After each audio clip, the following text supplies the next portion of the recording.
Everyone, good morning. तो मैं कल वाले ब्लॉग को आज कंटिन्यू कर रही हूँ आज फिर से। तो जो पिछला ब्लॉग आप लोगों ने देखा था, मैं घर पहुँच गई थी और उसका दूसरा दिन हम लोग 9वें दिन था, तो हम सब काम कर रहे थे। तो पूरा घर जो है बिखरा हुआ था। बहुत 2.5-3 साल से हम लोग आए नहीं थे, तो मैं बस घर की साफ सफाई कर रही थी। 3 बज गया था हमें और हम लोग खाना खाने भी बैठे थे। एक ही टाइम खाना बनता है हमारे यहाँ, वो भी बिना चौकी और बिना हल्दी की। बस हम लोग सब खा रहे थे, मतलब ऑलमोस्ट लोग खा चुके थे, खाली फैमिली मेम्बर ही है। तो बस हम तीनों बहनें ही खा रहे थे यहाँ पे। खाना खाने के बाद ना, ये देखिए मिष्टी और दिशु कैसे वो हाथ तो एक दूसरे की छोड़ते ही नहीं थे, बहुत खेलते थे। और ये जो 9वें दिन तक खाना बनता है ना, मान के चलिए 12 दिनों तक रोज खाना खाने के बाद ना ये सब धोया जाता है हमारे यहाँ। पूरी पानी डाल के इसको साफ करेंगे ना, फिर एक हंडी जाता है जिसपे जहाँ पे वो होता है ना, जहाँ पे मतलब बॉडी को जहाँ पे मतलब हम लोग हमारे यहाँ तो आग लगाते हैं, पता नहीं क्या बोलते हैं, सब सत्कार बोलते हैं। जहाँ पे होता है ना, वहाँ पे एक हंडी में सब कुछ खाना डाल के लिया, जो क्रिया करते हैं ना, जैसे कि मेरी चाचा ने क्रिया किया था, तो मेरी जो चाची है वो लेके जाते हैं। अगर ये एक बार क्लीन हो जाए ना, फिर वो हंडी जाएगी, नहीं तो नहीं जाएगी। और शाम होने से पहले ही ये काम होता है। तो बस हम दोनों बहनें मिलकर इसको साफ कर रहे थे। दिशु मिष्टी एंजॉय कर रहे थे, देख रहे थे। उन लोगों के लिए भी ये चीज़ नई थी, तो वो उनको मज़ा आ रही थी। फिर ये सब करने के बाद हम लोग चले गए गांव की जो लास्ट होता है ना, वहाँ पे सब कुछ हुआ था। तो शमशान बोलते हैं, सॉरी, जो शमशान होते हैं ना, वहाँ पे लेके जाते हैं। तो बस मेरी चाची और एक गांव की एक चाची है, जो दोनों गए थे। ये है हमारी गांव, बहुत ही खूबसूरत है। बारिश का सीजन है तो ग्रीनरी ज़्यादा है, नहीं तो बहुत क्लीन रहता है। मुझे तो मेरे गाँव बहुत प्यारा लगता है, बहुत खूबसूरत होता है। बस वहाँ से आने के बाद ना हमें थोड़ा मार्केट भी जाना था, क्योंकि घर पे ना बहुत सारे सामान जो थी नहीं थी, जिसके लिए हमें जाना था। तो बस यहाँ से हम लोग बस देख देख के थोड़ा मैं शूट कर रही थी, मुझे मस्त लग रही थी। ये लोग निकल चुके थे और हम लोग पीछे से आ रहे थे, तो मैं शूट कर रही थी। अभी हम लोग कहाँ जा रहे हैं? चांदोड़ जी ना,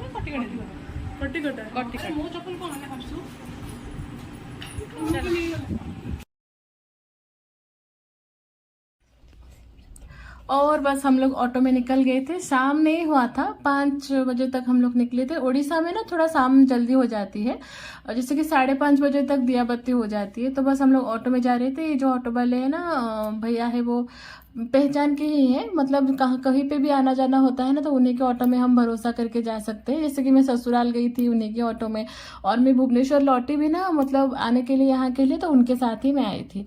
तो बस वो हमें पहले जो मार्केट लेके गए थे, वहाँ पे हमें कुछ सामान मिला नहीं। घर के लिए बहुत सारा सामान चाहिए था, क्योंकि बहुत सारा सामान जो पुराने हो गए थे, हम लोगों ने सब डिक्लटर कर लिया, सब फेंक दिया हम लोगों ने, अभी नया लाने गए थे। तो बस इसके लिए हम सब साथ में गए थे। तो देखिए बारिश का सीजन है ना, तो इसलिए ग्रीनरी बहुत ज़्यादा मस्त लग रही थी। अपने गाँव को तो ऐसा देखना मतलब अलग से खुशी आती है कि इतने सालों बाद में आई हूँ। मैंने कभी सोचा नहीं था कि मैं आऊँगी फिर से, पर कोई बात नहीं, अच्छी लगी सब कुछ देख के। फिर हम लोग गए मार्केट, वहाँ पे हमें कुछ खरीदारी करनी थी और बच्चों को पेस्ट्री खानी थी। तो हम दोनों बहनों ने चाय पिया, और जो मेरी कजिन सिस्टर है वो और मिष्टी दिशु, तीनों ने पेस्ट्री खाया।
तो आज है नेक्स्ट डे, मतलब 10वीं के दिन है।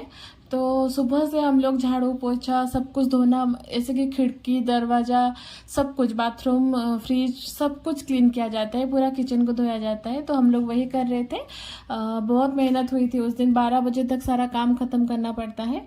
और बस मैं ये सब करके फिर पूरा दिन निकल गया, मैं सूट नहीं कर पाई। फिर मैं गई शाम को छत पे कपड़ा उतारने के लिए, क्योंकि पूरा दिन में इतना काम रहता है ना। फिर सब जो गांव वाले होते हैं ना, उनके लिए खाना, दिन में भी वो पोहा वगैरह खाते हैं और रात को पूरा खाना बनता है। इस चक्कर में घर पे बहुत काम रहता है। मुझे तो इतनी थकान हो गई थी कि क्या ही बोलूँ। अभी शाम का टाइम था, मैं किचन में आ गई थी चाय बनाने के लिए, और मैं कुछ बोल रही थी पर मैंने देखा कि नॉइज बाहर से बहुत आ रही थी, तो मैंने उसको म्यूट कर लिया और मैंने उसके ऊपर वॉइस ओवर कर ली। आप लोग देख सकते हैं मेरे फेस पे कितनी थकान है।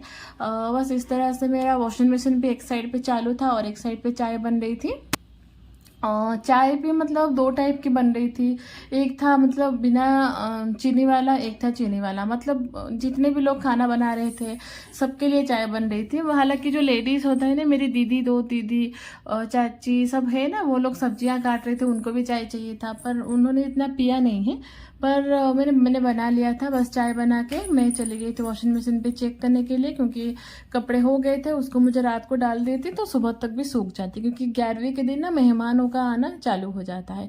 10वीं के दिन तो सिर्फ फैमिली मेम्बर होते हैं, ताकि उनको मतलब वो लोग जो दस्ता, पता नहीं आपके यहाँ क्या बोलते हैं, पर हम लोग इसको दस्ता हांडी बोलते हैं, उस पर सब लोग खाना खाते हैं। ये ही मेरी छोटी सी मेरी मम्मी की किचन है, जो वो बहुत प्यारा से सजा के रखती थी। अभी नहीं रह पाता है इतना मम्मी की जाने के बाद, पर ये किचन बहुत ही प्यारा है, छोटा सा है पर बहुत प्यारा है। तो बस इस तरह से मेरी चाय भी बन के रेडी हो गई थी और मेरी वॉशिंग मशीन पे कपड़ा भी ऑलमोस्ट हो गया था। बस पिन के लिए मैंने डाला था। ये सेमी ऑटोमेटिक वाला है। तो पर इसमें ना एक बात बोलो, ऑटोमेटिक से ना सेमी ऑटोमेटिक में कपड़े अच्छे से साफ होती है। और अब अभी तक ना शाम हो गई थी, तो दोनों बच्चे भी सो गए थे। मैं चाय बना के जब तक आई ना, तो मैंने देखा दोनों ही सो गए हैं। मेरी दीदी उनके पास बैठी थी। मिष्टी इतनी अच्छे से सोई नहीं थी, पर दिसू सो गई थी। उसको दोपहर की नैप लेने की आदत है ना, तो वो सो गई थी। मिष्टी ऐसे ही झूठ मूठ का ऐसे ही बैठी थी। फिर दीदी चली गई सब्जी काटने के लिए, मैं चाय लेके जा रही थी। और यहाँ पे सब लोग बैठ के सब्जी काट रहे थे और मैं चाय लेके आ रही थी। मतलब पूरी की पूरी जो गांव वाले होते हैं ना, सबके लिए खाना बनता है। और ये खाना ना घर के लोग ही बनाते हैं, क्योंकि जब तक 11वीं के दिन वो पानी, जो शांति मृत पानी नहीं पड़ता है ना, तो तब तक शुद्धिकरण समाप्त नहीं होता है। तो इसके लिए घर वाले ही ये खाना बनाते हैं। तो यहाँ पे मेरी 2 बड़ी मम्मी, मेरे भाई और नीचे मेरी बड़ी बहन, ये सब बैठ के सब्जी काट रहे थे और मैं आ गई थी चाय बनाने के लिए। तो ये सब कामों में ना घर वाले जो होते हैं वो चाय बना बना के थक जाते हैं। तो बस इस तरह से मैं चाय बना के सबके लिए ले आई थी। थोड़ा कन्फ्यूजन हो रहा था मुझे, कौन चीनी वाले पिएंगे कौन बिना चीनी वाले, तो इसलिए मैं थोड़ा कंफ्यूज हो रही थी। पर फाइनली मैंने चाय सबको दे दिया था। तो अभी मैं जाऊंगी, हम लोग खाना खाएंगे। खाना नहीं खाएंगे, अभी खाना बन रहा है ना। फिर आज बस मैंने इतना ही शूट कर पाया। अभी मैं डायरेक्ट आप लोगों के लिए लाई हूँ 11वें दिन के लिए। यहाँ पे ना एक सज्जा बोलते हैं, वो होता है। या इसको ना सब लोग आते हैं, थोड़ा सा हाथों में थोड़ा सा ऐसे फोटो की चारों तरफ घुमाते हैं और जिसको जितना देना होता है ना पैसे डाल के चले जाते हैं। और सबके लिए उस दिन नए कपड़े होता है। तो हम दोनों बहनों ने एक ही टाइप की कॉटन की साड़ी पहनी थी। फिर मैं आप लोगों से मिल रही हूँ डायरेक्ट। रात को जो खाना बना था आप लोगों के साथ वो शेयर कर रही थी। एक साइड पे हम लोग बैठे थे, दूसरी साइड पे मेरी चाचा चाची, उनके भाई दीसू सब बैठे थे। तो यहाँ पे ना मैं ओबड़ा बोलते हैं जो पूरी से आता है ना, वो हमारे यहाँ बना था। ओबड़ा के साथ जो 3-4 आइटम होता है वो, और साथ ही में जो 11वीं में बनता है ब्राह्मण भोजन के लिए पूड़ी सब्जी, ये सब बना था। बूंदी, निमकी, तो ऐसे बहुत टाइप के खाना बना था। तो बस मैं आप लोगों के साथ वही शेयर कर रही थी। यहाँ पे ये लोग बैठ के खाना खा रहे हैं। तो बस इस तरह से हमारा खाना हो रहा था। बच्चों ने पहले से खा लिया था, बस मिष्टी भी मेरे साथ थोड़ी सी बैठी थी और दिसू मेरी चाची जी के पास बैठी थी। तो बस 12वीं के जो दिन था ना, उस दिन मैंने ज़्यादा कुछ नहीं शूट कर पाई, क्योंकि मेहमान बहुत थे तो उनकी खातिरदारी में भी लगी थी, घर पे और कोई थे नहीं, तो इसलिए मैं ज़्यादा शूट नहीं कर पाई। बस 11वीं के दिन का थोड़ा बहुत, बस मैं ना ऐसे ही थोड़ी थोड़ी क्लिप में ले रही थी। और पता है इंटरेस्टिंग बात क्या है कि मैंने ना ब्लाउज़ कुछ भी लेके नहीं गई थी। एक ही ब्लाउज़ को मैं 11वीं में भी पहना था और 12वीं में भी उसी को धो के मैंने पहना था। मुझे इतना हंसी आई कि ये भी क्या नौबत आ गया। और मेरी बॉडी के अकॉर्डिंग मुझे किसी की ब्लाउज़ फिट भी नहीं आती है। तो बस इस तरह से आज है 12वीं के दिन। तो ये 11वीं का खाना है, मतलब अभड़ा के साथ पूरी है, सब्जी है, नमकीन है और बूंदी है, खट्टा है जो हम लोग उड़ीसा में बोलते हैं, और खीर भी बना था। तो बस इस तरह से ये रहा हमारा प्लेट। 11वीं का जो खाना होता है नॉर्मली वो ब्राह्मण भोजन होता है, पर और उसके साथ साथ हमारे पे 3-4 गांव होते हैं ना, उसकी पूरी लोग हम लोग खाने पे बनाते हैं। करीब करीब 200-300 लोगों के लिए खाना बनता है। और जो 12वीं का दिन होता है ना, उस दिन बड़ी सी मतलब ज़्यादा लोगों के लिए बनती है, 500-600 लोगों के लिए।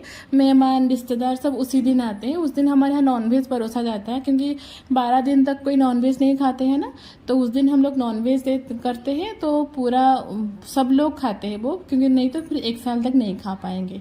तो बस इस तरह से हमारा 11वीं का खाना हो गया। आज है 12वीं के दिन। और 12वीं के दिन भी मैंने हम लोगों ने सुबह को पखाड़ा खाया था, जो उड़ीसा की फेमस होती है। तो हम सब ने बहुत टाइम बाद साथ मिलकर पखाड़ा खाया, उसके साथ फिश फ्राई। और बच्चे तो बस मोबाइल देख रहे थे। बस हम लोगों का खाना हो गया, उसके बाद मैं यहीं पे अपना शूट बंद कर ली थी। फिर मैं आप लोगों से मिलूंगी एक नए ब्लॉग के साथ। और ये वाला वीडियो आप लोगों को पसंद आया कि नहीं, ज़रूर कमेंट करके बताना। और यहाँ पे है ना 12 दिन जो है ना, उस दिन हमारे यहाँ पिंडदान की जाती है, मतलब श्राद्ध का दिन वो होता है। मेरे जो चाचा जी है वो कर रहे थे, मेरे पापा नहीं करते हैं, क्योंकि मम्मी नहीं है तो वो नहीं कर सकते हैं।